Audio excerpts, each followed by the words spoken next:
오늘 이 시간 믿음의 대물림이라는 주제로 함께 은혜 받는 시간 되시길 간절히 바랍니다.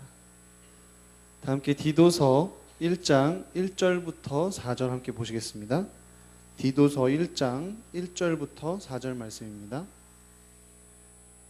신약성경 348페이지입니다. 함께 성경을 펴셔서 디도서 1장 1절부터 4절의 말씀입니다.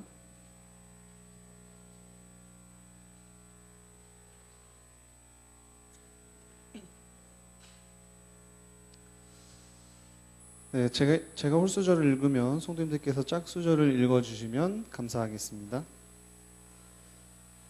하나님의 종이요 예수 그리스도의 사도인 나 바울이 사도된 것은 하나님이 택하신 자들의 믿음과 경건함에 속한 진리의 지식과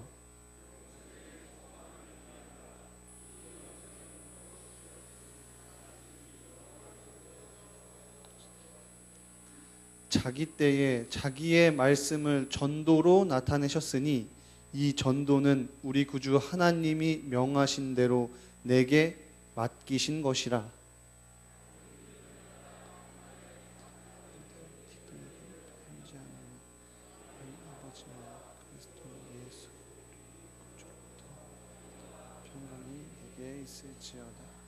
아멘.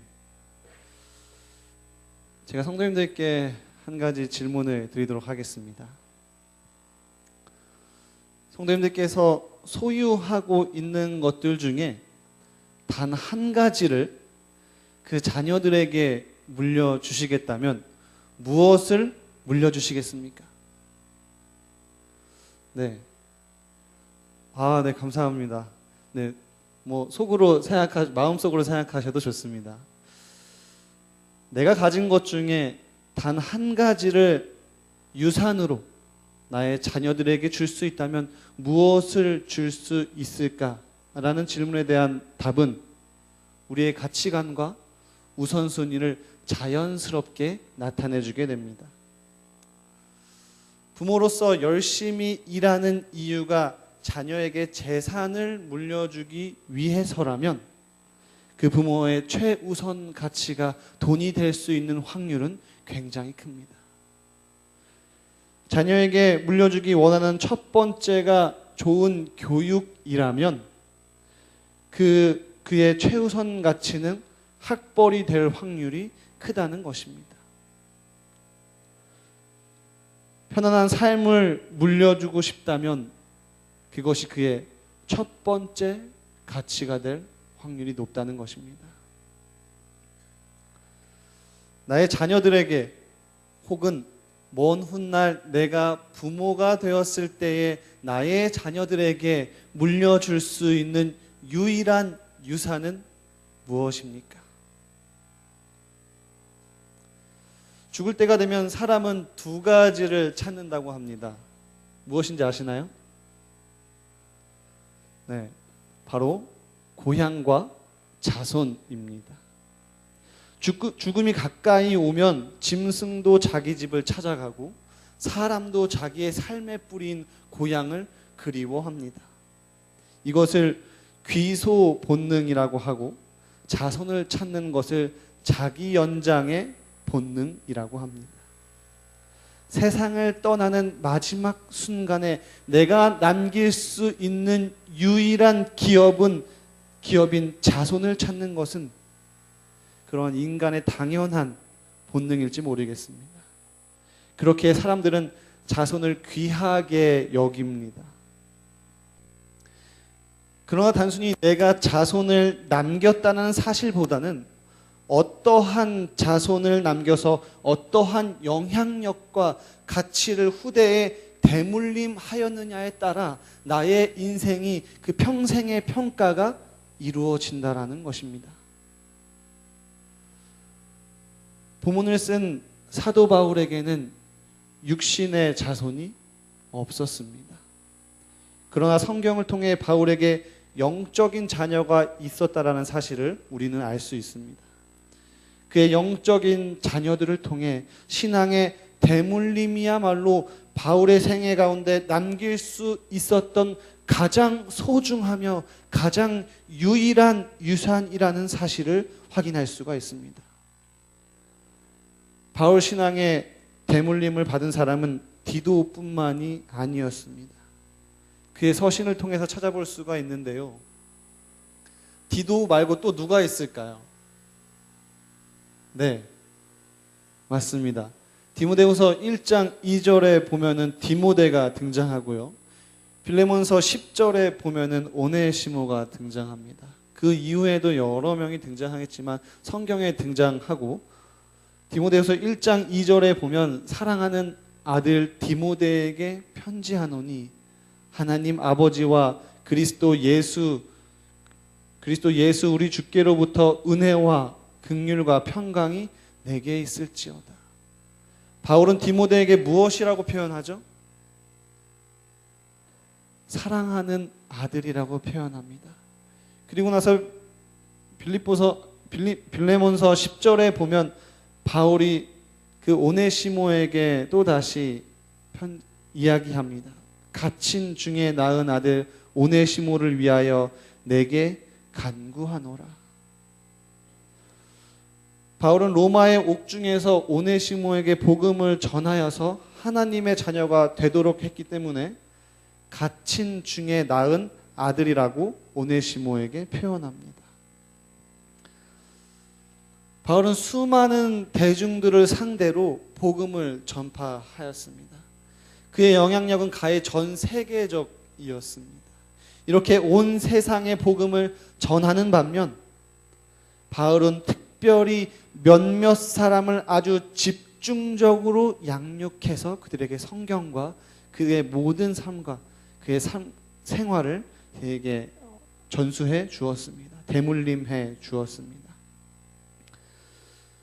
그리고 바울은 자신이 특별하게 신앙적 영향력을 끼쳤던 사람들을 자기의 자녀라고 불렀던 것입니다.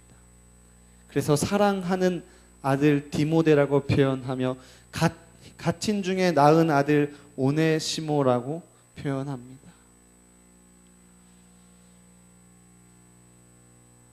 이러한 믿음의 대물림은, 이러한 신앙의 대물림은 모든 그리스도인들의 책임이자 의무라는 사실입니다. 원고 1892년 19페이지에서는 빛을 비추는 것 함께 읽도록 하겠습니다. 그리스도께서 시작.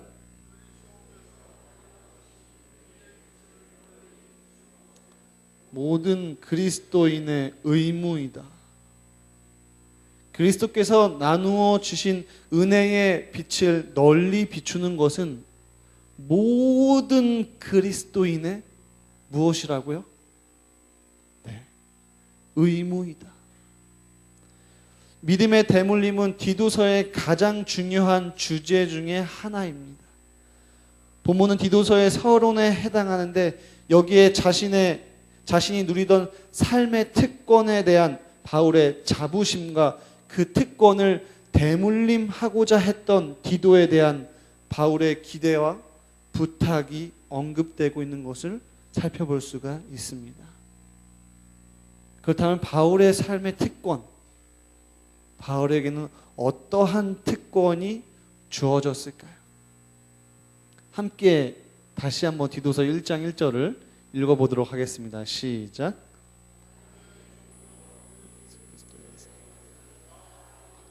사도된 것은 하나님이 택하신 자들의 믿음과 아멘. 바울은 자신을 가리켜 하나님의 종이요 예수 그리스도의 사도라고 부르고 있습니다. 하나님께서 그 바울에게 주신 그 어마어마한 신분상의 특권에 대한 신앙 고백이 담겨 있는 것이 바로 이 두 가지의 표현입니다. 하나님의 종, 예수 그리스도의 사도. 이 두 가지의 표현의 의미를 함께 짧게 살펴보고자 합니다. 먼저 하나님의 종입니다. 바울이 이 편지를 썼던 때는 전 세계가 로마의 지배하에 있었던 시대였습니다. 이 당시에는 노예가 너무너무 많았습니다. 그래서 로마에서는 노예의 수가 로마 시민의 수보다 한 4배 정도 많았습니다. 그만큼 노예들이 굉장히 흔했던 시대였습니다. 그런데 신기한 사실은 그 종들은 누구의 종이냐에 따라서 나름대로 그 신분과 그 종들 사이에서의 서열이 정해졌습니다. 얼마나 지체 높은 귀족의 종이냐에 따라 그 종들의 운명 또한 좌지우지 되는 것이었습니다. 이러한 때에 바울은 다음과 같이 자신의 신분을 명확하게 밝혔습니다. 만왕의 왕이요 만주의 주요 살아계신 하나님, 나는 그 하나님의 종입니다. 사실 종이라는 그 단어 자체는 우리에게 긍정적이라기보다는 부정적인 이미지를 많이 풍겨줍니다. 왜냐하면 종은 자신의 자유를 깡그리 박탈당하고 주인에 의해서, 주인에 따라서 움직일 수밖에 없는 사람입니다. 그러나 바울이 여기서 사용한 종이라는 단어는 자기 자신을 비하하는 의미가 아닌 오히려 자신에 대한 자부심, 자신을 하나님의 종이라고 자처하고 있는 것입니다. 나의 주인, 내가 섬기고 있는 분은 하나님이다. 내가 그래서 이 땅에 살고 있는 여러 종들 중에 나는 어깨를 펴고 살 수 있다. 왜냐하면 나의 주인은 하늘에 계신 하나님이시기 때문이다.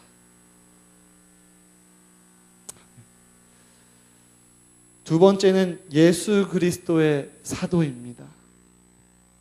예수 그리스도의 사도란 예수님의 보내심을 받아 그분을 대표하는 자, 다시 말해 그리스도의 사신이라는 것입니다. 이것이 바울에게는 자신에게 주어진 또 하나의 엄청난 신분의 특권이었던 것입니다. 모든 사람을 구원하시고 새롭게 하시며 장차 심판주로 오실 그 예수 그리스도의 보내심을 받아 그분을 대표하는 것, 그것이 바로 바울 자신의 특권이라는 것입니다. 1절에서는 함께 살펴본 것처럼 하나님의 종이라는 자신의 직책과 예수 그리스도의 사도라는 디도서 이 책의 이 서신의 권위에 대해서 함께 이야기하고 있는 것입니다. 그런데 이 1절에서 주목해서 보아야 할 점은 바울 그 자신의 특권 그 자체보다는 어떻게 해서 이 어마어마한 특권이 자기에게 주어지게 되었는가에 대해서 그 설명하는데 그 초점을 맞추고 있습니다. 그것을 설명하는 과정에서 바울은 그리스도인들만이 공유할 수 있는 3가지 위대한 재산에 대해서 언급합니다.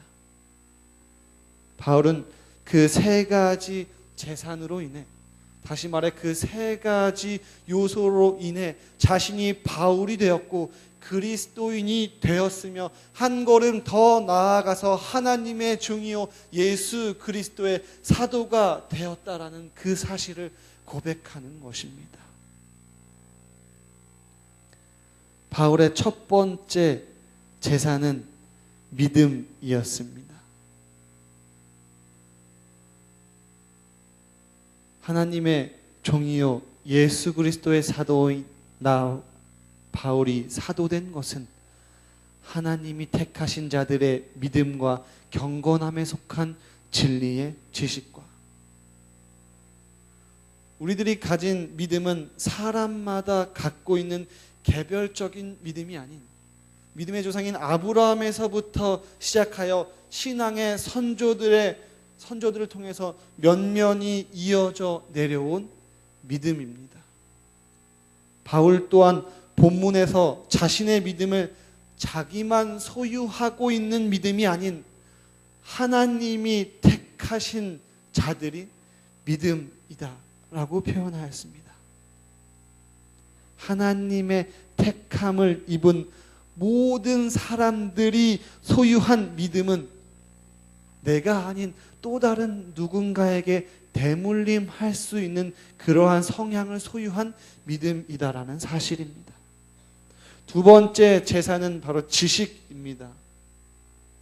이것은 단순한 지식이 아닙니다. 어떠한 지식이죠? 네, 성경에서 어떠한 지식이라고 표현하고 있죠? 네, 경건함에 속한 진리의 지식이다라고 바울은 표현하고 있습니다. 오늘날 우리는 어마어마한 지식과 그 정보들 속에서 살아가고 있습니다. 그러나 그 모든 지식이 우리를 유익하게 만들고 있나요? 때로는 불편하게 하기도 하고요.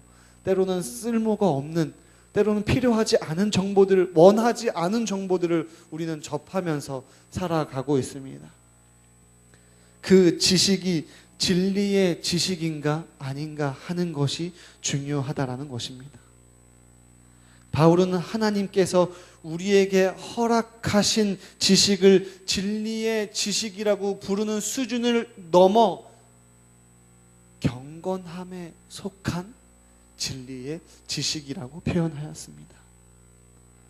그런데 이 경건함에 속한 진리의 지식이라는 문장을 원어로 살펴보면 경건함에 속한이라는 것은 경건함에 이르는, 경건함에 도달하는 이라고 표현할 수 있습니다.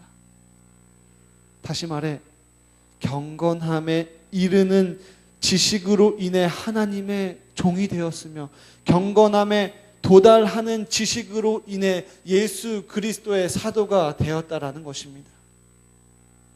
자, 그렇다면 조금 더 면밀하게 이것을 살펴보겠습니다. 경건, 이 경건이라는 뜻은 무엇일까요? 경건이라는 단어를 영어로 가들니스라고 합니다.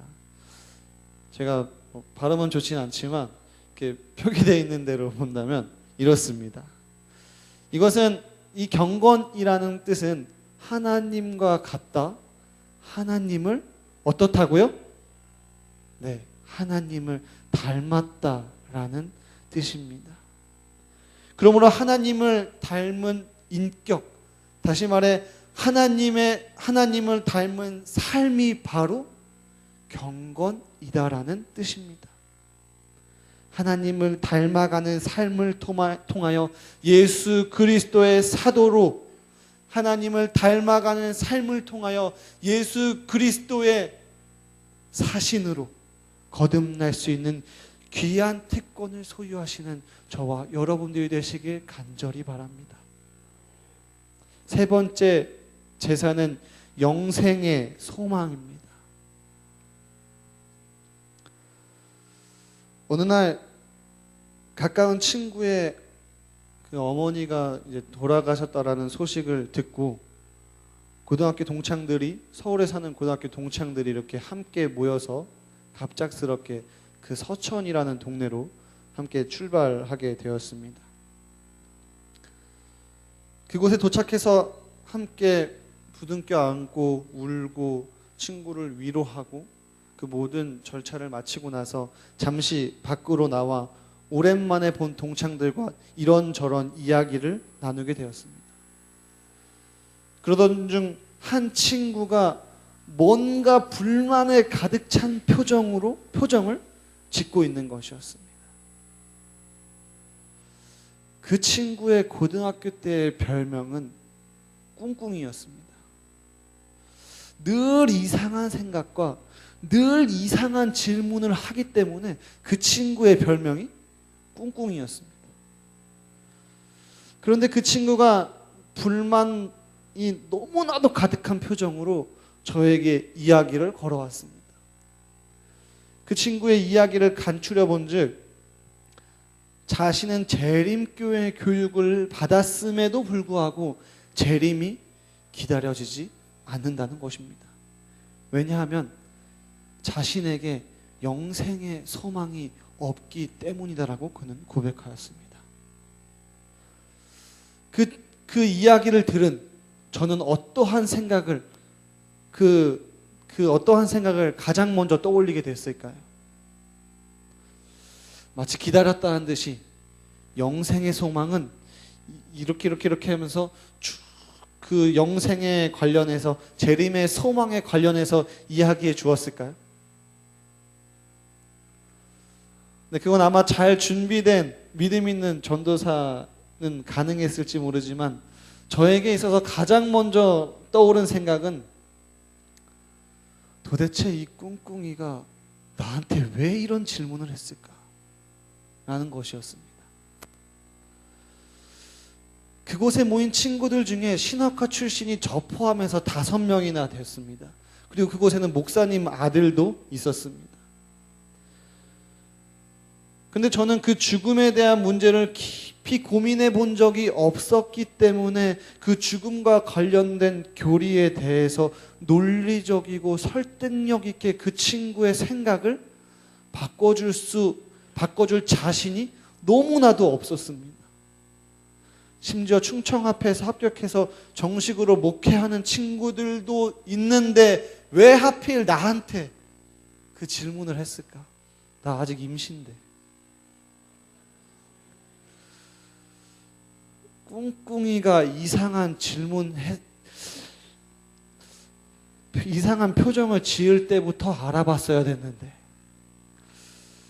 꿍꿍이의 발의 방향이 나를 향했을 때부터 알아봤어야 되는데 왜 그 고등학교 때를 잊어버렸을까? 등등 그 짧은 순간에 저는 수많은 고민을 하게 되었습니다. 그러면서 하나님께 너무너무 간절하게 10글자를 외쳤습니다.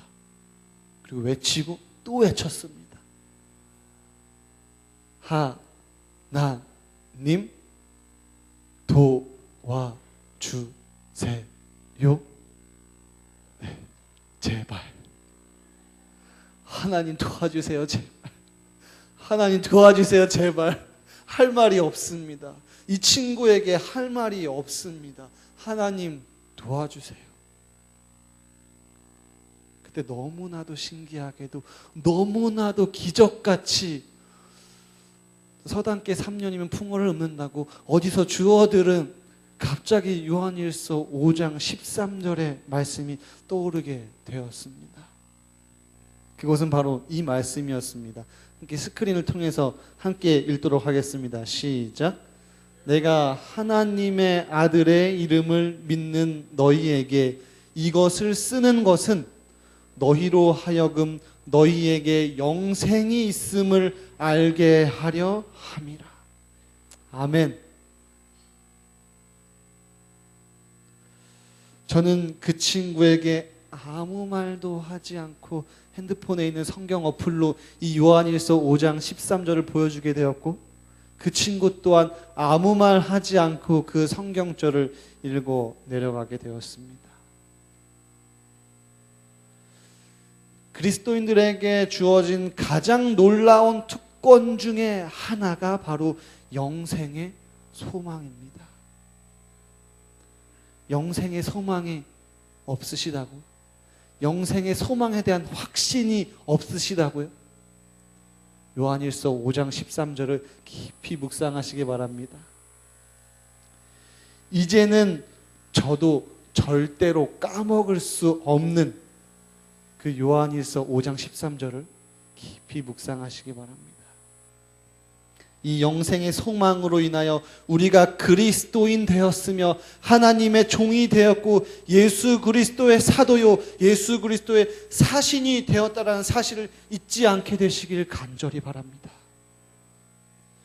그렇다면 믿음과 지식과 영생의 소망을 품은 하나님의 종 예수 그리스도의 사도인 바울이 그 디도에게 기대했던 것은 무엇이었을까요? 바울이 디도서를 기록한 목적이기도 한 디도에게 걸었던 기대사항은 크게 세 가지로 정리해 볼 수 있습니다. 먼저 첫 번째는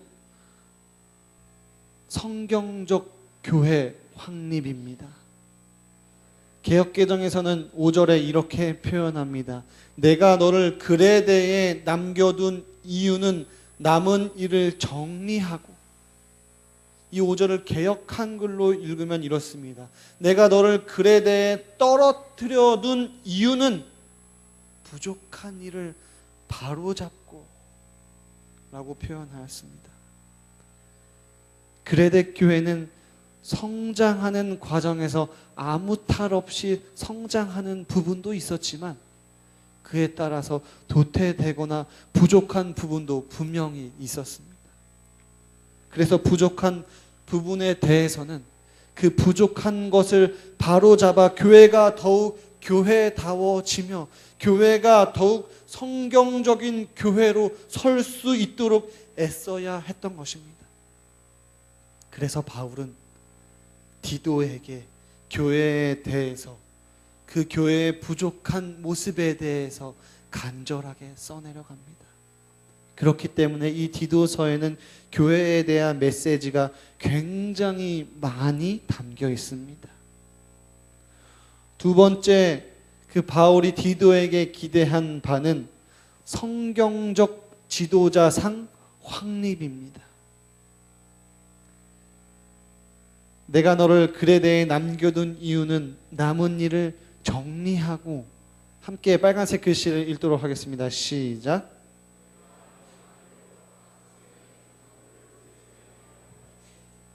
아멘. 초대교회의 그 장로들은 잘 아시다시피 장로된 자들은 감독자 혹은 수고하는 자 등으로 불린 자들과 동일한 직책을 맡은 자들이었습니다. 이들이 하는 일은 주로 설교, 교훈, 치리, 훈련 등 교회의 성숙을 위해 여러 가지 필요한 봉사를 감당했던 그러한 사람들이었습니다. 영적 지도자 중요한가요? 영적 지도자가 너무너무 중요한가요? 그렇다면 장로님들만 중요한가요? 아니면 집사님들만 중요한가요? 아니면 목사님들만 중요한가요? 우리가 너무나도 잘 아는 베드로전서 2장 9절에는 그러나 너희는 택하신 족속이요, 왕같은 제사장들이요. 우리 한 명 한 명은요, 개인의 삶 속에, 그리고 예수 그리스도의 계획 안에 살고 있는, 살아 숨쉬는 영적 지도자라는 사실입니다. 다시 말해 우리 한 명 한 명의 그 영적 리더십은 너무너무 중요하다라는 사실입니다. 그렇기에 바울은 디도에게 성경적 지도자상 확립을 기대하는 것이었습니다. 마지막 세 번째로 그 바울이 디도에게 바랐던 점은, 기대했던 사항은 성경적 생활 확립입니다.